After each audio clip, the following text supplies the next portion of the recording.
Hey guys, Mathel here once again, and recently I took it upon myself to try one of the new uniques and build it in a way that pretty much no one is doing, even though it seems like the intentional design for it just doesn't really make sense to.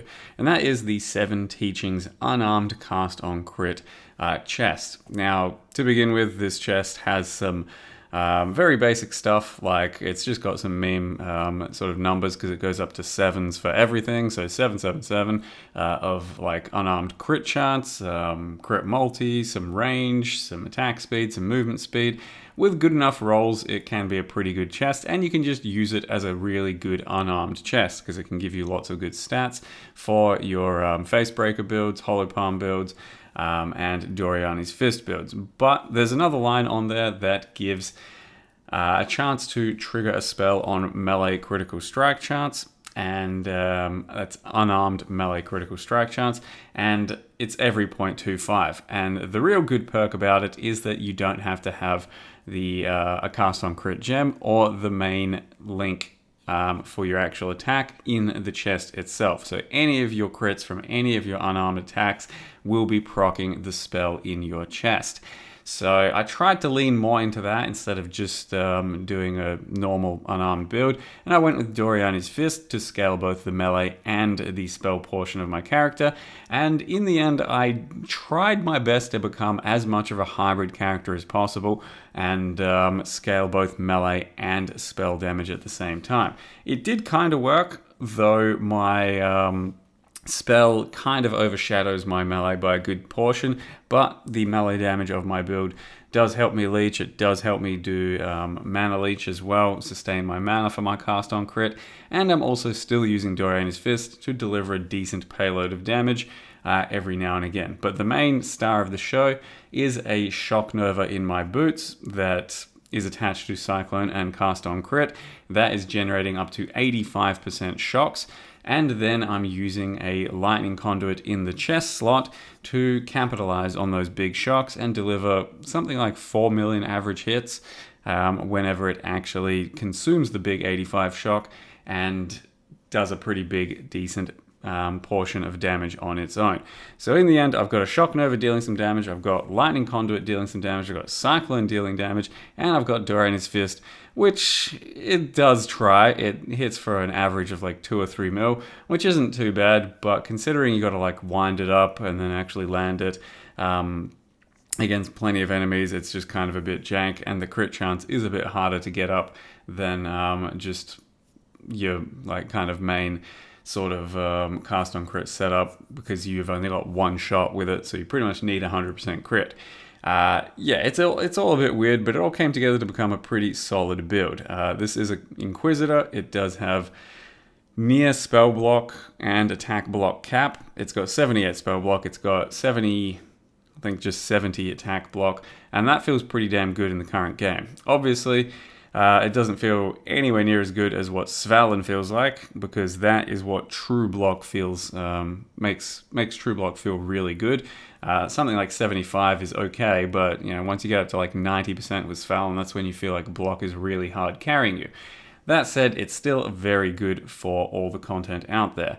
So the character did start running tier 17s pretty well. Definitely the best character I've had this league for running tier 17s. Still, obviously, some dumbassery afoot with Katarina in particular. Horrible boss fight, and then the degen that you can barely see.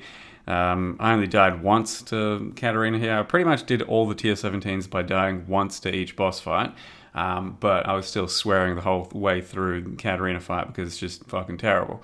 Either way, it did pretty well for all that stuff, and yeah, block did really come in clutch for so many of these little hits that would otherwise just attrition your character down. The single target is unfortunately what's letting this one down. It's not too bad, but it's nothing great, so I wouldn't really want to take on like Ubers with this type of a thing, even though it'd be kind of possible, just because it'd be pretty painful and there's more chances of you failing. Whereas it'd be much better to just come in and blast with a character that's squishy as shit and pretty much insta-kill any Uber. But as a well-rounded package, I was pretty pleased with what the unarmed cast on crit and Doriani sort of character can do. It's not a hugely crazy setup. It's mostly just a couple of clusters using megalomaniacs for sadist stacking, which is a bunch of percent elemental damage. And then aside from that, it's a pretty humble setup, I'd say. Just doing my best to use the chest the way it seems like it was supposed to be used. But I'm pretty sure you can get much better value out of just a good unarmed build right now without any of this cast on crit meme nonsense and not focusing on the Doriani's Fist at the same time. You should probably only really be melee or spell and then focus on one or the other while mostly ignoring the other. And at the same time, just try to only scale one way. And then not really use Doriani's Fist in general. Doriani's Touch. Because Doriani's Fist itself is not too bad, but Doriani's Touch just feels super weird. Like, it will sometimes not connect, and it's got like a weird hitbox issue. So I wouldn't really recommend that. But currently, some of the strongest builds in the game are facebreaker builds that use your Merc's Rallying Cry, because that Merc will Rallying Cry based off of his weapon damage, giving you flat physical damage. So it's pretty common out there right now to just put a big physical weapon onto your Merc, have him Rallying Cry, and then make your facebreakers do so much more damage than was ever probably intended to begin with. So you can still do that. You can use the unarmed chest for that sort of thing, and it will be pretty damn strong. Or you can try and use the unarmed chest as some kind of meme extra proc cast on crit thing. It's not super worthwhile, I don't think, and probably at best it should only be done for utility, but unarmed builds in general with this chest, with the Rallying Cry tech, are looking pretty good at the moment, and I could definitely recommend looking into some of that stuff.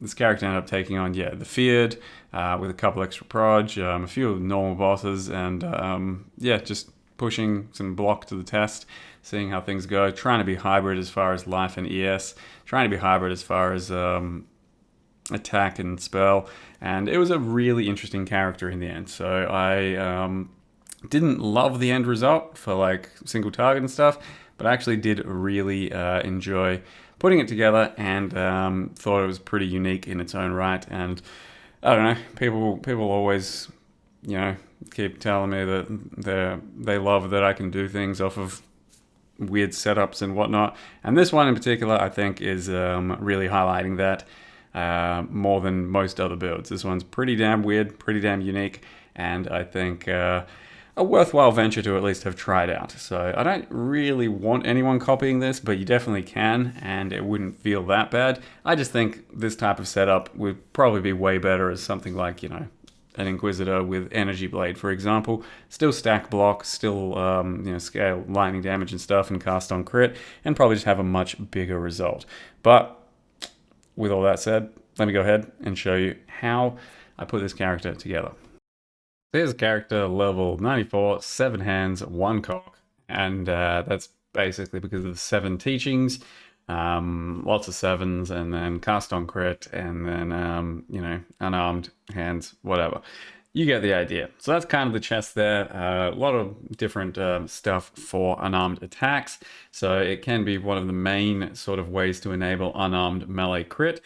But on top of that, you can actually scale it with the usual Rigward Talisman, and then get much bigger melee crit than you would otherwise ever be able to. Combine both of those and you got like 14% chance as your default crit. So it can be really strong for that, but then there's that one line that I mentioned, trigger a socketed spell on unarmed melee critical strike with a 0.25 second cooldown. I'm not utilizing that the absolute best at the moment because I am using Lightning Conduit, which adds its cast time to your cast on crit thing. So when we're proccing, it's currently at a 0.6 cooldown, so we don't proc it too often, but it comes in really big when comboed with the Cyclone, cast on crit, overcharge, and shock nova set up over here in my boots. So that means that we are generating 85% shocks pretty routinely, Only the biggest bosses that I've faced don't get 100% like towards that sort of shock rate. Everything else does. And then Lightning Conduit comes in pretty hard. This is a fairly generic setup though, so you can actually use pretty much everything. I tried Arc for a little bit. I mostly leveled the Ball Lightning of Orbiting, and that works plenty well too. I did try the Wave of Conviction of Trathus as well. It's not the best thing for like proccing stuff because you can only have one wave out there, so it'll keep like restarting itself to some extent, but it still worked pretty well, and it's also one of the things I used very early on until I was ready to fully do a different setup. So yeah, it's a bit of a generic setup for Inquisitor, just elemental damage, cast on crit. You can do pretty much anything and get it working to some pretty decent extent. The trick with this build was trying to figure out how I was going to scale damage for both things well enough, because we are based off of Doriani's Fist, which gives us a lot of lightning damage to both unarmed hits and also to spells. So we've got a decent base damage of extra stuff, but then how am I going to do like damage for both of those? And you can do like spell damage with Crown of Eyes, you can do elemental damage, you can do like, Elegant Hubris jewels that let you just do minion damage and stuff like that. I wanted to try and not make it too stupid, so in the end I went with some cluster jewels that did Sadist, which is this node here in particular, which gives you 60% LE damage if you've done all of this good stuff recently. So these jewels, not too hard to come by themselves as clusters. Did 2 of those, and then getting Sadist on Megalomaniacs isn't too expensive either, especially if you combo it with only one other decent thing. So in the end, I've got, I think, 6 of these, which gives me 360 LE damage, which is basically all the damage we need for a typical build. And then I comboed it with things like a bit of spell block, haste, to fit more haste in, bit of spell and attack block over there. This one is attack block, this one is attack block as well, and this one there is Zealotry Reservation. So I did my best to try and get good attack and spell block, and that is the end result there. 78 spell, 70 attack. Like I said though, even in today's game, like this type of block just doesn't feel that good unless you got a pretty big like defensive layer behind you of thick armor or big endurance charges or 10k ES. So it helps you like in many situations, but you will get found out against plenty of stuff where you just didn't block recently well enough. So that's where Gladiator and Svalin come in and really solidify the block as a defense. It feels really good, but it's not as good as it should feel, basically, is what I'm trying to say. In any case, that's currently what we're looking at. We are an Inquisitor, so that we get lots of extra crit there, and then don't have to care about resists, and then our Consecrated Ground does good stuff. Put a Timeless Jewel here to make my spell power a bit better with our power charges, and otherwise it also helps fill out some res. I did have to go out of my way to get some shock scaling stuff, so I got some shock scaling there. We got a bit over here. We've got this Timeless Jewel. What else? I think that's mostly it. So I then also went to try and get some decent amount of power charges. I think we've got up to 8 at the moment. Yeah, because Crown of Eyes with an extra power charge, only like 40C, nothing too big.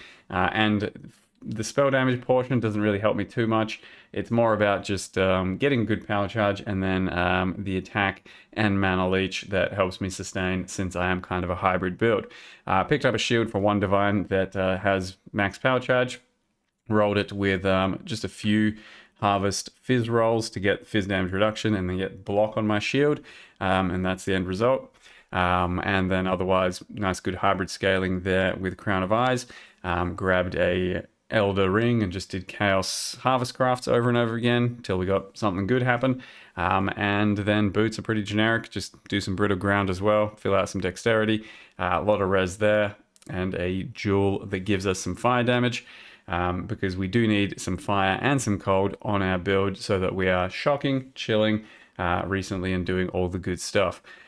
So yeah, it's a bit tough to put this build together. Like, that's the main thing. Like, I wouldn't be too opposed to people like copying this build and playing it, because it plays pretty nice, and it is you know, a worthwhile enough build to have played for myself and done tier 17s with and all that. But it's hard to put together because you need to balance all the right stats and all the right res and get the right megalos and stuff. So like it's not an easy one to kind of just mash together, even if you've got the right currency. So I think it'd be easier to do with probably a different setup, you know. By all means, you know, still if you want to be inspired by this thing, feel free to. The chest is pretty decent, but probably going to be better off as a non-cast on crit kind of build. And then my merc for this setup was actually helping me out with Perkle's Toe once again, but I was also using the Call of the Void to get some chill happening. Assassin Mark was happening from the merc, so I didn't have to do it in my own build. Wrath and Precision as well. That was filling out a lot of my accuracy. Because I had to go through for Durrani's Touch, I was pretty damn tight on socket pressure here, so I couldn't really fit in a lot of the stuff that I may have also wanted to. If I just decided Durrani's Touch wasn't worth it anymore for this, you know, extra big fist thing, then I could have probably made the build a bit more flexible and comfortable. But I tried to meme it up, and this was the end result. So yeah, that's pretty much it. Hope you guys enjoyed this little foray. We'll get back into making another build. Got a bunch I want to still get to, so thank you very much for watching. See you guys next time.